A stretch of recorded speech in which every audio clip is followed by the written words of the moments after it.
మనం అరెస్ట్ అవుతాము. దాన్ని కూడా భయపడాల్సిన పని లేదు, అరెస్ట్ భయపడాల్సిన పని లేదు. అరెస్ట్ అయితే వెంటనే బెయిల్ మీద వస్తాం మనము. కాబట్టి తప్పనిసరిగా ఈ ఉద్యమంలో మనమందరం ఐక్యమత్యంగా పాల్గొని అతని కుటుంబ న్యాయం జరుపుకోరుకుంటూ సెలవు తీసుకుంటాం.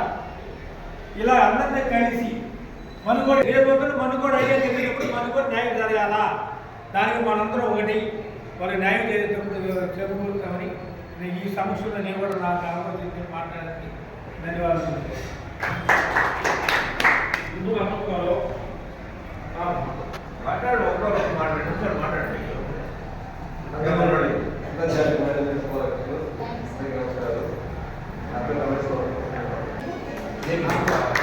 నువ్వు మాట్లాడా మాట్లాడాలి.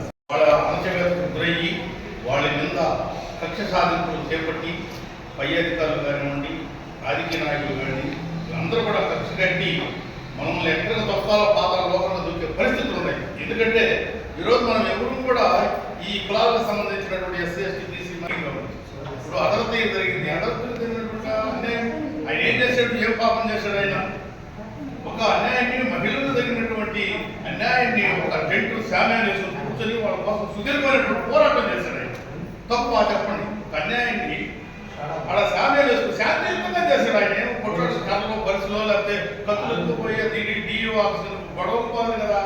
శాంతియుతంగా మహిళలకు జరిగినటువంటి అన్యాయం కదా కూర్చొని మాట్లాడి శాంతియుతంగా దమా చేస్తే ఆయన కక్ష కట్టి ఈ విధంగా ఎక్కడో తమిళనాడు పాత్ర వేయడం అనేది చాలా దుర్మార్గమైనటువంటి విషయం. ఇది అందరూ కూడా మనం ఇంత కట్టంతో ఖండించి అదాలతకి న్యాయం చేసేదానికి కూడా మనం అందరం కూడా ఐక్యంగా పోరాటం చేస్తామని చెప్పి ఈ సందర్భంగా తెలియజేసుకుంటూ మీ అందరూ కూడా జై భీమ్ జై భారత్, ధన్యవాదాలు.